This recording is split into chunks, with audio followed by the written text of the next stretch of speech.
Hello friends, Radhe Radhe, जय श्री कृष्णा। और मैं एक कहानी बताने जा रही हूँ। वो कहानी हमारी नहीं, प्रेमानंद महाराज जी ने बताया है। और मैं क्षमा चाहती हूँ कि उनकी कहानी को मैं आपके यहाँ दोहरा रही हूँ, बट कोई बात नहीं।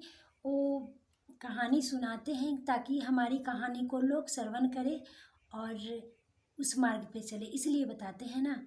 और उनकी कहानियाँ, उनकी वाणियाँ तो स्वयं श्री कृष्ण हैं और स्वयं श्री कृष्ण के रूप भी हैं। और उनकी वाणियाँ तो कितना हो गुणगान कर दिया जाए, बहुत कम ही है। इसलिए एक बार की बात है कि एक गुरु और शिष्य रास्ते से जा रहे थे। तो गुरु जी आगे आगे थे और शिष्य पीछे था। फिर क्या हुआ कि गुरु जी के आगे एक पोटली मिली। उस पोटली में खजाने भरी थी। गुरुजी उसे छुआ नहीं और उनकी पैर लग गई, गुरुजी की पैर लग गई और वो आगे बढ़ते चले गए। तभी शिष्य गए और शिष्य देखे कि वाह क्या बात है, तो खजाना है, हम माला माल हो जाएंगे। तो गुरुदेव से बोले कि गुरुदेव ये तो देखिए क्या है, ये पोटली में खजाना है, हम माला माल हो जाएंगे। तो गुरुदेव ने बोला कि नहीं, इसे मालामाल नहीं तो इसे कंगाल हो जाएगा, और इसमें विष है, विष जहर है, ये इसे छोड़ दो। तो शिष्य ने बोला कि कैसे गुरुदेव?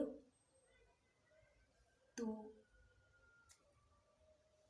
गुरुजी बोले कि चलो हम तुम्हें बताते हैं कि ये कैसे विष है। और दोनों गए और एक झाड़ी में शिष्य और गुरु छिप गए और कुछ देर वहीं पे बैठे। तब भी क्या हुआ कि थोड़ी देर बाद 4 मित्र आए। उसी रास्ते से 4 मित्र कहीं जा रहे थे। तभी चारों मित्रों को वो खजाने की पोटली मिली। और खजाने की पोटली मिली, चारों बहुत ही मालामाल हो गया, बहुत ही खुश हो गया कि यार देखो, हमें इतने बड़ा खजाना मिल गया, अब हम चारों बहुत ही धनवान हो जाएंगे।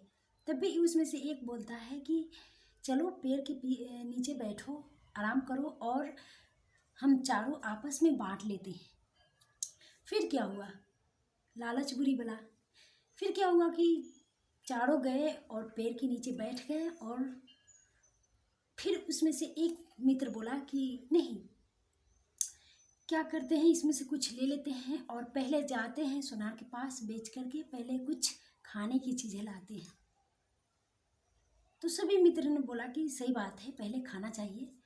फिर क्या हुआ कि 2 मित्र वहाँ से चले गए खाने की चीज़ लाने और 2 मित्र वहीं पे रह गए उसकी देखभाल करने के लिए।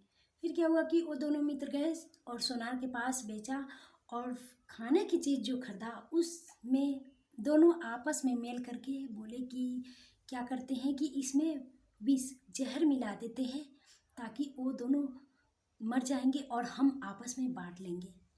फिर क्या हुआ कि वहाँ दोनों अपना षड्यंत्र रच लिया कि हम उसे मार देंगे और आपस में बांट लेंगे। और फिर यहाँ जो 2 व्यक्ति था वो चाकू पिजा लिया कि हम उसे मार देंगे उस दोनों को और हम आपस में बांट लेंगे। देखिए, ज्वेलरी, गहना, खजाना विष बनता जा रहा था धीरे धीरे। फिर क्या हुआ कि वो दोनों मित्र आए। तभी ये दोनों मित्र उठा और वो दोनों मित्र को मार दिया। मारने के बाद क्या हुआ कि ये दोनों खुश हो गए और बोले कि नहीं, पहले क्या करते हैं कि हम इसे जो लाया है उसे पहले खा लेते हैं, फिर बांटेंगे। फिर क्या हुआ कि ये दोनों खाया और ये दोनों भी समाप्त हो गया, क्योंकि उसमें जहर मिलाई हुई थी। विष बन गया खजाना। तब भी गुरुजी उठे और शिष्य से बोले कि देखा, यही है विष, देखो खजाने को, ये जहर है, जहर।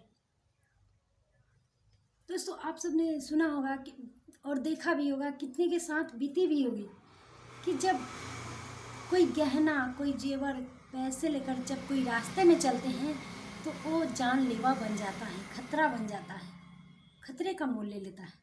और तो दूसरों की चीज़ गिरी हुई थी और दूसरों कहत है कि लालच बुरी बला। तो दूसरों की चीज़ जो गिरी पड़ी थी उसे जल्दी छूना भी नहीं चाहिए, क्योंकि लालच कीजिएगा और आपका जान का दुश्मन भी बन सकता है। जैसे गुरुजी ने शिष्य को समझाया कि ये विष है, उसी तरह हमारे साथ खुद अपना ही ज्वेलरी क्या हो जाता है कि हमारा दुश्मन बन जाता है, हमारे जान लेने पर तुला हो जाता है ना। दोस्तों, हमारी कहानी कैसी लगी हमारी, आप लोग अगर गलती हम बोले होंगे तो हमें माफ़ कर दीजिएगा, वरना कमेंट में जय श्री राम राधे राधे ज़रूर लिख दीजिएगा।